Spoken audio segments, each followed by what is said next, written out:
Rubrika Po stopách drážní architektury zamíří do Uherského Brodu. V legendách se zaměříme na plecháče řady 242. A v úžasných návratech se ochladíme s kolejovou sněhovou frézou KSF 70.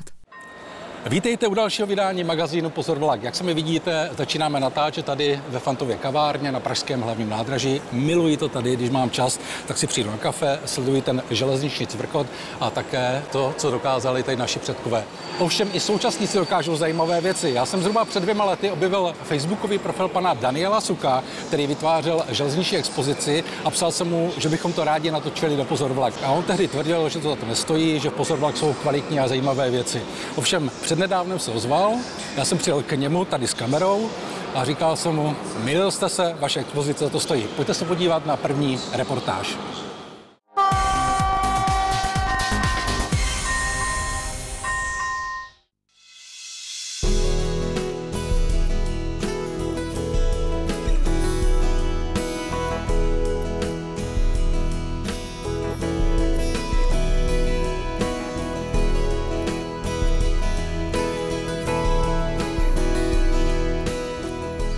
Vše začalo touto baterkou.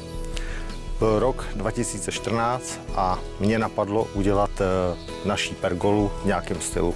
Nejdříve jsem přemýšlel, že to bude ve vojenském stylu, protože jsem voják z povolání, a pak jsem si říkal, že by bylo dobré to udělat v tom železničním stylu, protože bydlíme u kolejí, starý Vechter, tak proč to neskusit v tomto stylu. No a myslím si, že se to povedlo. Ostatně uvidíte sami.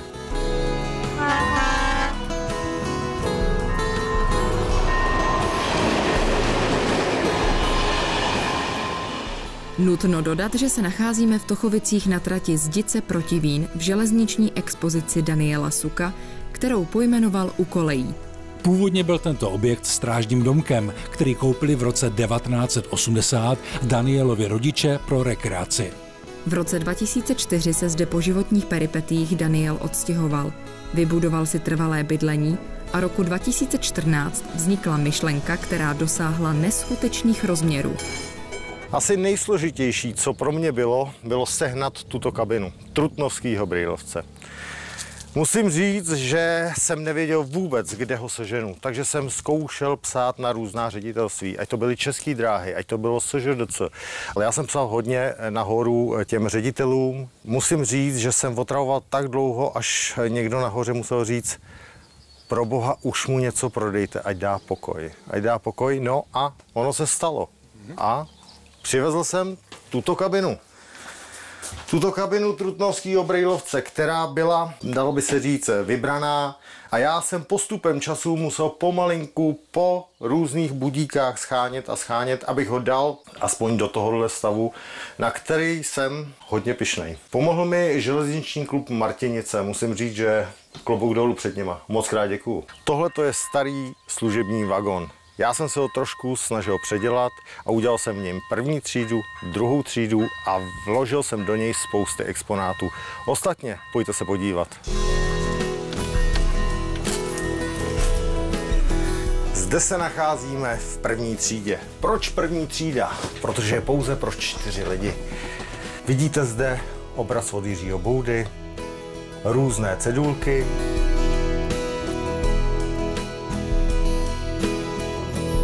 a někdo si tady zapomněl klobouk a kufr. Nacházíme se ve velkoprostoru 2. třídy, kde můžete naleznout staré odjezdové a příjezdové tabule, lampy z parních lokomotiv, z návěstidel, ale i tuto ceduli, kterou vozil Trutnovský brýlovec. Vlasta Burian, přednosta stanice, ten tady přece nemůže chybět.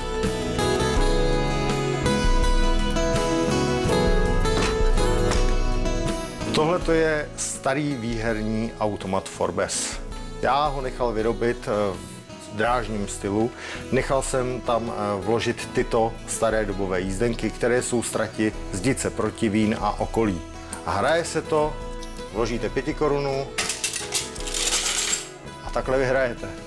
Na co jsem náležitě pyšný, je toto zvonkové návěstidlo, neboli Číňan. Číňan se mu říkalo podle jeho tvaru. Já ho mám, dalo by se říct, skoro v perfektním stavu, akorát co zde chybí, jsou originální táhla. Fungovalo to tak, že dával zvukovou návěst pro zaměstnance dráhy, že se blíží vlak, odjíždí vlak a tak dále.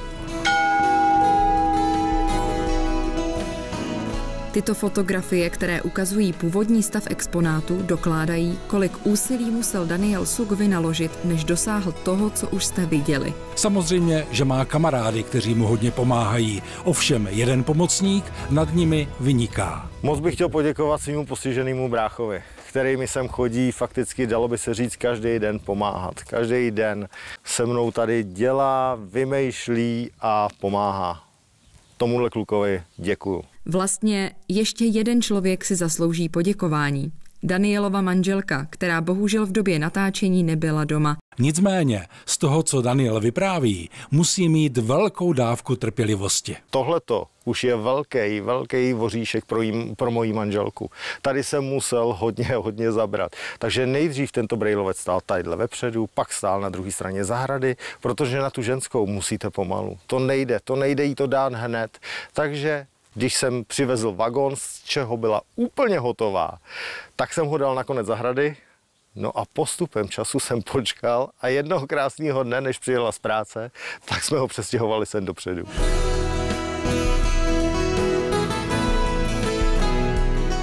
Pokud vás tato reportáž inspirovala k návštěvě Tochovické železniční expozice u kolejí, jsme rádi. Daniel Suk vám rád zdarma vše ukáže. Jen si musíte návštěvu dopředu dohodnout přes e-mail, který vidíte na obrazovce. A na okraj, přestože muzeum vypadá jako zcela dokončené, opak je pravdou. Co bych chtěl získat?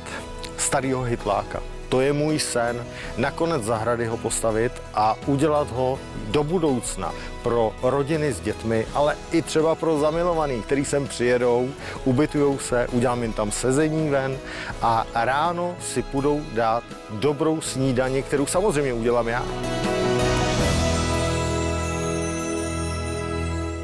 Zde měl být konec reportáže, jenomže Daniel Suk je tak akční, že zahrada, kterou jsme před pár týdny natočili, se do odvysílání reportáže značně změnila. Pořídil si do ní tuto napodobeninu parní lokomotivy, uviděl ji na prodejním portálu a pak už to šlo ráz na ráz.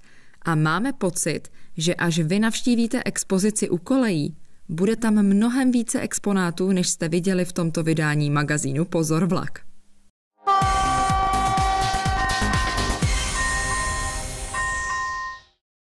Je tu rychlý přehled událostí na železnici.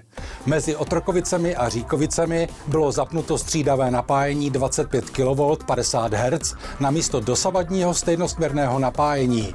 Jde o pilotní projekt konverze napájecích soustav na tuzemských tratích.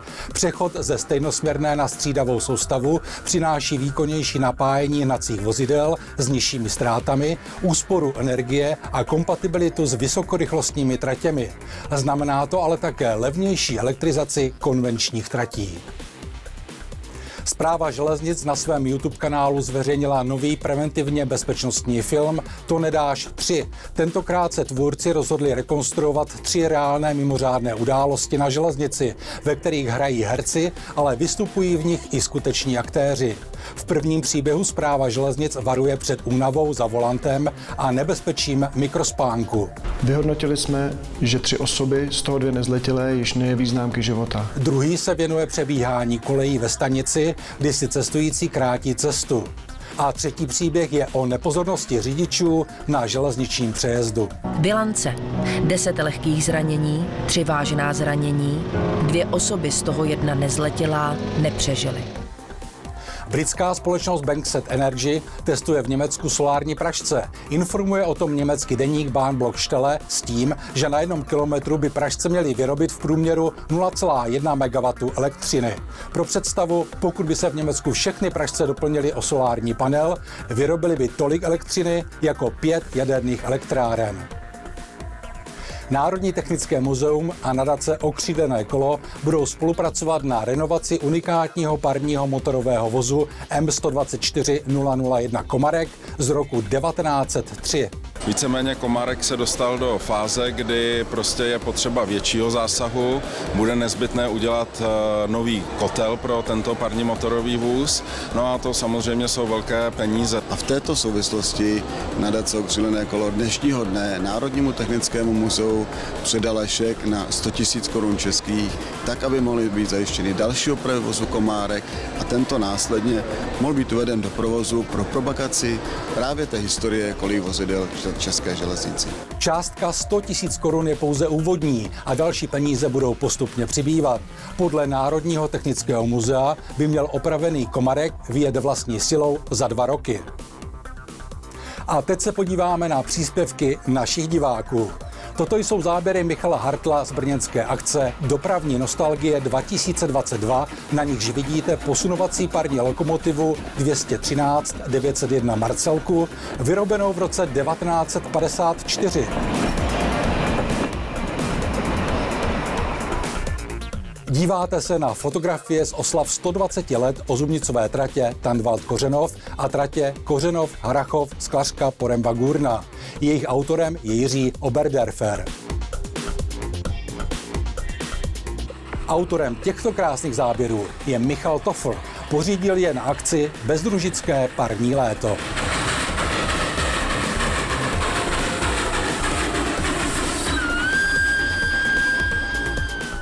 A podíváme se na Slovensko. Ján Vanko zaznamenal návštěvu slovenské Strely v Bratislavě.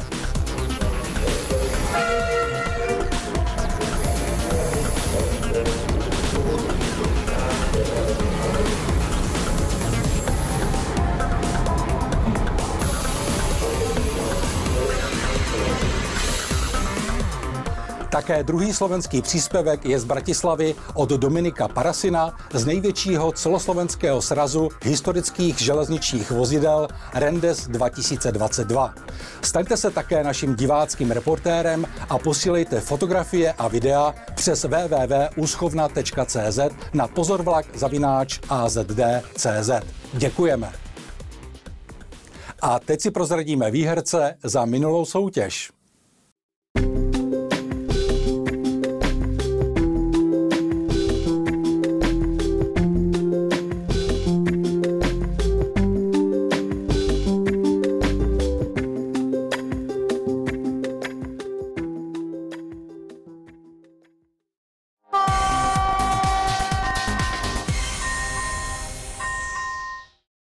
Vítám vás u dalšího dílu Po stopách drážní architektury a dnes jsme se vydali na Slovácko do Uherského Brodu.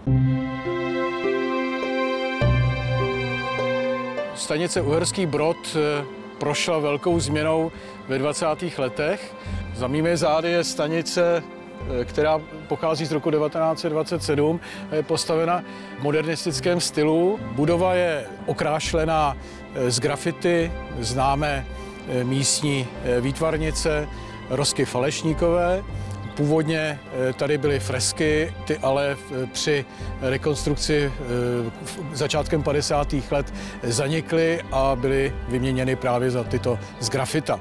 Stanice stojí prakticky na místě původní budovy, která vznikla v roce 1883.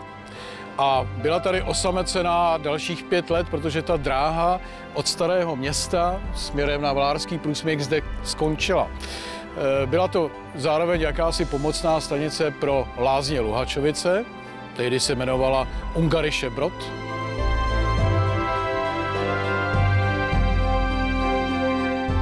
Ale již o 5 let později se stává průjezdnou stanicí na nově dokončené Vlárské trati směrem do Trenčanské Teplé.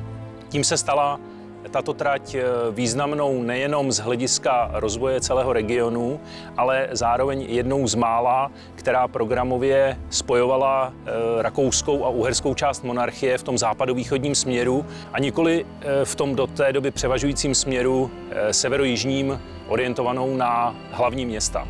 Zároveň tak byla dokončena touto stavbou myšlenka vybudování českomoravské transverzální dráhy, která v západovýchodním směru měla spojit do té doby ekonomicky nepříliš rozvinuté regiony západních a jižních Čech a jižní Moravy. Na této tratě, která má číslo 341 Správy železnic, byla zpravidla parní vozba. V letech CAK Rakouska to byly třeba lokomotivy řady 14 typu Engert, pak byly v dalších letech už teda pod značkou ČSD vystřídány lokomotivami 475.1 po případě 556.0 Štokr, ale to gro, ten základ té vozby na této trati tady držela motorové vlaky. A to byly motorové vlaky, které určitě znalci železnice znají, byly to takzvané hurvínky řady M131.1 nebo takzvané kredence, lidově řečeno, řady M262.0. A tyto kredence, potažmo potom stroje, kterým se říkalo krokodýly nebo ponorky, tady zabezpečovaly ještě jednu velice pikantní vozbu, která začala v 50. letech a trvala až roku 1979. A to byly motorové rychlíky, které jezdily z Brna přes Uherské Hradiště, Uherský Brod, Trenčanské Teplice, Nitru až do Nových Zámků. Už na přelomu století nádraží v Uherském Brodě přestalo kapacitně stačit vzrůstajícímu provozu a hospodářskému rozvoji města a začalo se uvažovat o jeho radikálnější rekonstrukci nebo přestavbě. Ta se nakonec uskutečnila až po vzniku samostatného Československa po roce 1918 a architektonicky se tak řadí do období vzniku nových staničních budov v jakémsi národním nebo regionálním stylu, kdy československé státní dráhy hledaly adekvátní způsob vyjádření i na svých pozemních stavbách.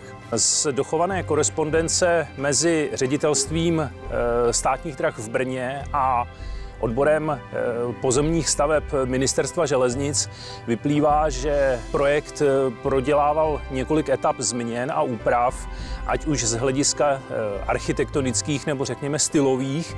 Celá stavba je navržena v duchu vrcholné geometrické moderny, jejímž průkopníkem byl slavný český architekt Jan Kotěra a jeho principy, například kombinace omítaných průčelí a detailů z režného zdiva v podobě ostění, oken a dveří na této stavbě můžeme nalézt. Nacházíme se v dopravní kanceláři v Uherském Brodě, kde je zabezpečovací zařízení typu SA11 pro dálkové řízení stanic, které v roce 2015 bylo převedeno do dálkového řízení z CDP v Přerově. Významná osobnost, která navštívila toto nádraží, byl prezident Masaryk v roce 1924.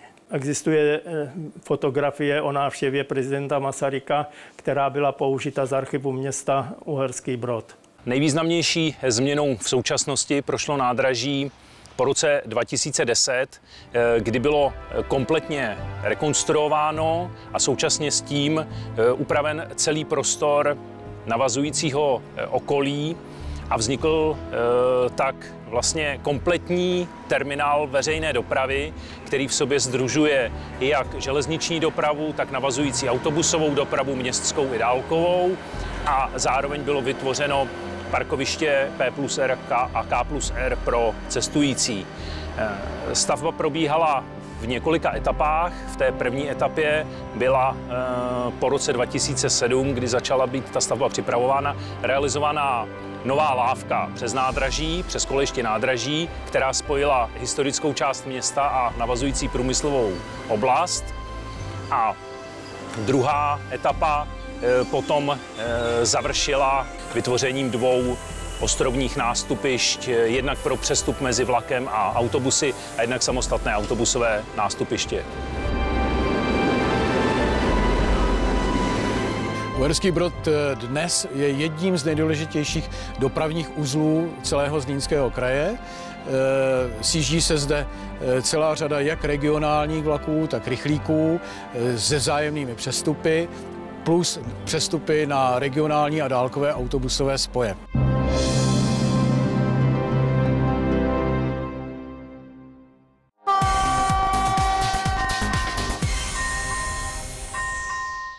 Ahoj všem! Už více než 45 let brázdí naše koleje bez výraznějšího zájmu přátel železnic střídavoproudé plecháče řady 242. Pojďme si dnes společně představit tyto poctivé a neúnavné dříče podrobněji. I oni si totiž určitě zaslouží náš obdiv a uznání.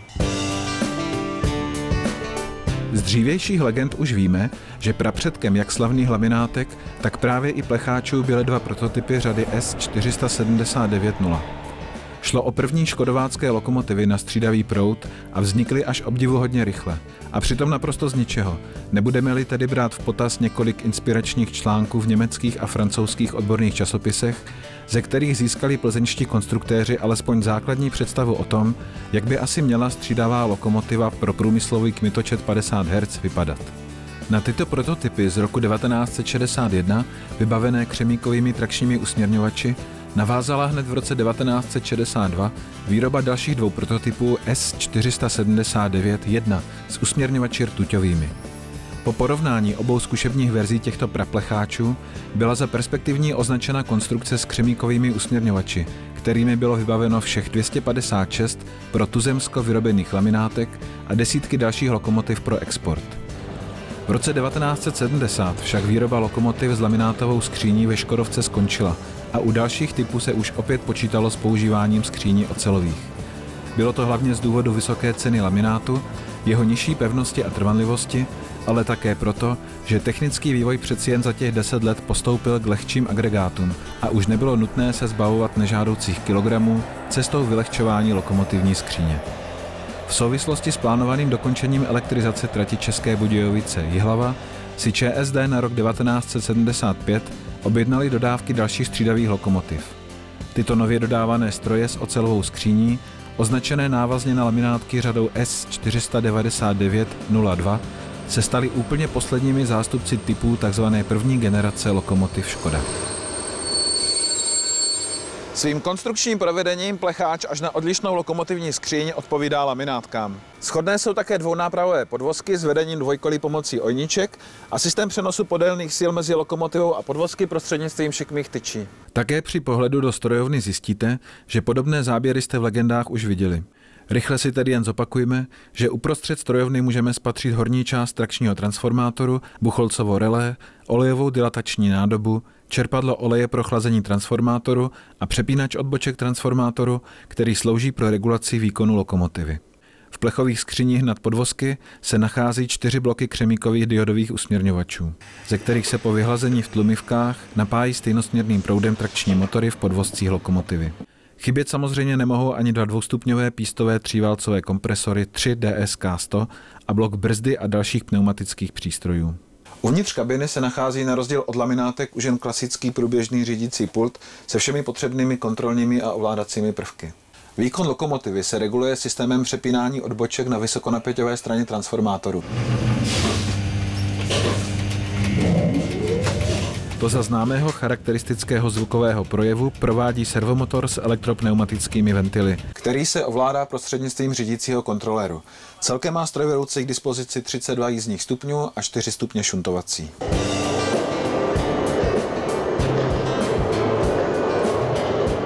První 3 plecháče, označené čísly S499-0201 až 03, převzali státní dráhy ČSD v květnu 1975 a do konce srpna téhož roku byly dokončeny dodávky celé první série, která čítala 30 lokomotiv. Domovem všech se stalo depo v Plzni.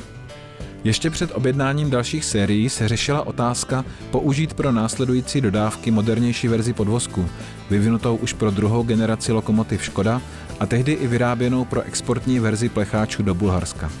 Šlo o podvozky s vedením dvojkolí pomocí svislých čepů, s válcovými pružinami v obou stupních vypružení a přenosem podélných sil prostřednictvím otočných čepů namísto až dosud používaných šikmých tyčí. Státní dráhy ale v rámci zachování jednotné škály náhradních dílů a údržbových postupů, a to i zpětně s laminátkami, upřednostnilo také pro další výrobní série plecháčů zachování původního řešení pojezdu. Druhá 26-kusová série lokomotiv byla v září a říjnu 1979 dodána do dep Plzeň, Cheb a České Budějovice. Poslední, tentokrát opět 30-kusovou sérii, přebírali ČSD v říjnu a listopadu 1981 a kromě všech už zmiňovaných dep našli některé kusy své působiště i v Jihlavě. V rámci velkého přeznačování lokomotiv v roce 1988 obdrželi plecháče novou řadu 242, jejich působištěm ale i nadále zůstávaly střídavě elektrizované tratě, hlavně na území jižních Čech a Vysočiny. Až v polovině 90. let se dostali také do depa v Brně a zdomácněli i na Moravě s občasným zajížděním na Slovensko.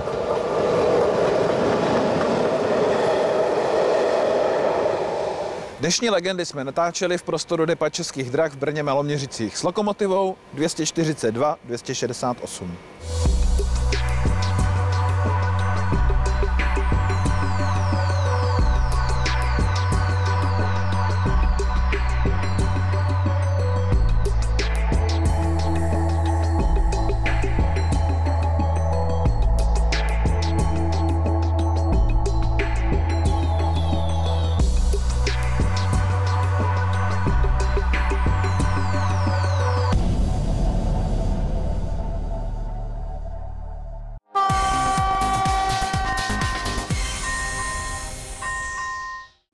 Zasněžená krajina, kopce i stromy, to všechno patří k období, ve kterém příroda odpočívá v hlubokém zimním spánku. Jsou to půvaby paní zimy.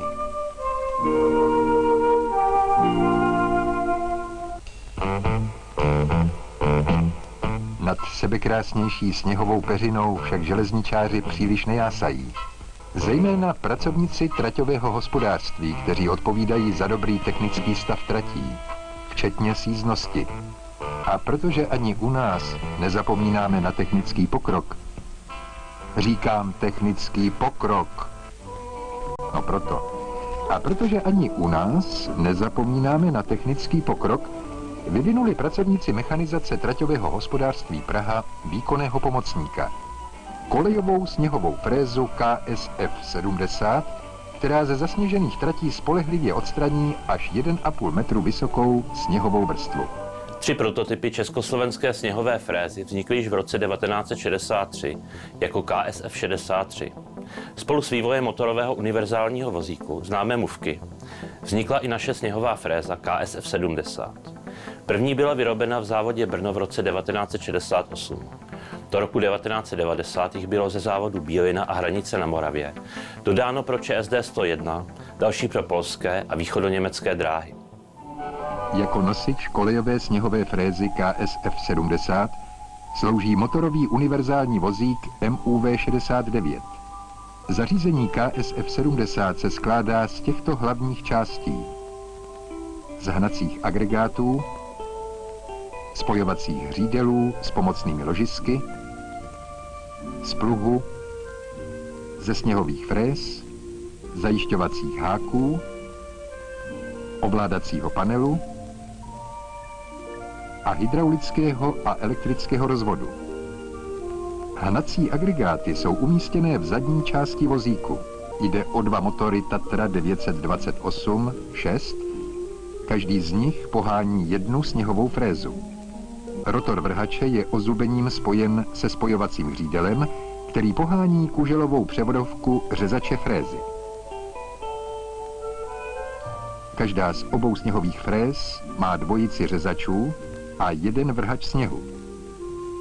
2 řezače každé frézy, pravý a levý, se liší smyslem šroubovice řezacích lišt.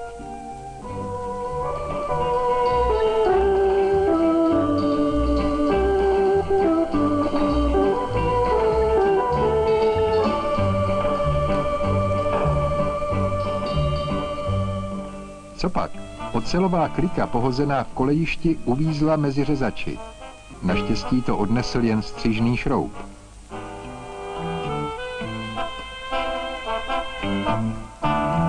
Než zničit řezače, je lepší nahradit 2 šroubky. Ostatně obsluha frézy musí mít sebou celou sadu střižných šroubů s různou hloubkou zápichu. A je to.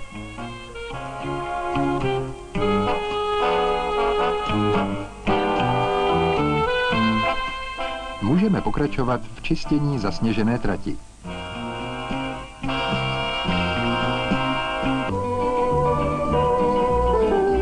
Zadní část řezačů zakrývá štít. Po vnitřní válcové ploše štítu dopravují šroubové lišty sníh rozrušený řezači do dmychadla vrhače. Válcový kryt vrhače je nasunut na válcové hrdlo štítu řezačů a toto spojení tvoří uzavřenou cestu sněhu od řezačů k výfuku. Výfuk vrhače lze natáčet pomocí hydraulického válce a měnit tím směr i místo dopadu vyfukovaného sněhu. Na štítech řezačů jsou také upevněny boční a horní radlice. Boční radlice se otevírají pomocí hydraulických válců, při práci je udržuje otevřené tlak sněhu. Jejich nastavení v ostrém úhlu 30 stupňů k ose koleje zaručuje spolehlivé odříznutí a dopravu sněhu k řezači. Horní radlice jsou ovládány ručně a používáme je pro sněhové vrstvy vyšší než 1 metr.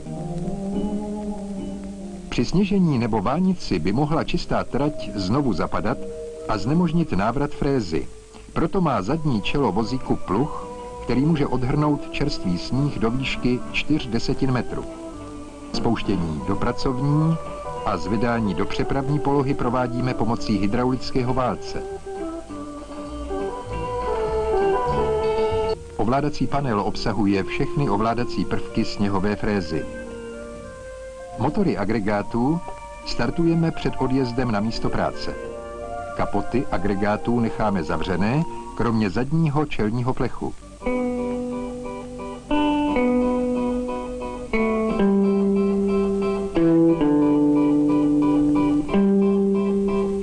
Po příjezdu na místo práce zkontrolujeme kvalitu sněhu, podle které zvolíme odpovídající pracovní pojezdovou rychlost. Natočíme výfuky vrhačů, spustíme frézy do pracovní polohy a můžeme začít.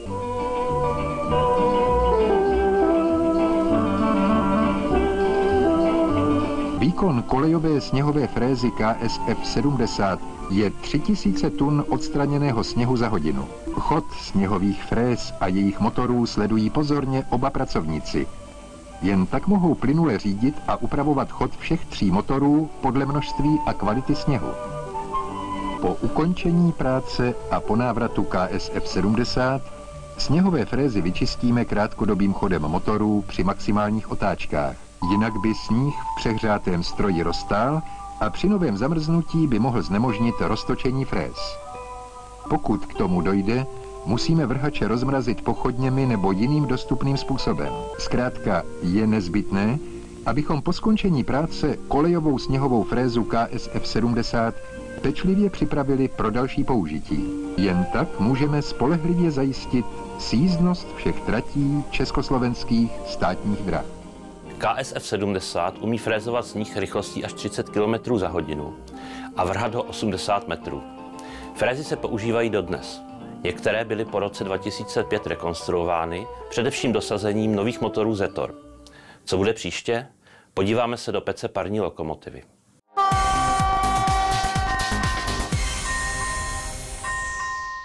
Chcete vidět své fotografie v pořadu Pozor vlak? Pak sledujte naše fotovýzvy na Facebooku.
Na závěr ještě soutěž. Otázka zní, jak se jmenuje expozice v Tochovicích. Správné odpovědi posílejte na adresy uvedené na obrazovce, a to do 15. srpna 2022. A o co hrajeme? Pro 3 z vás jsme připravili balíček Pozor vlak, to znamená triko, propisku a karty. Jo, a nezapomeňte uvést také velikost trika. Mějte se krásně a železnici zdar. Miluji to tady, když mám čas, tak si přijdu na kafe, sleduji ten železniční cvrkot a také to, co naši předkové tady vytvořili. Vítejte u dalšího vydání magazínu Pozor. Ještě jednou. Za co mu snesku.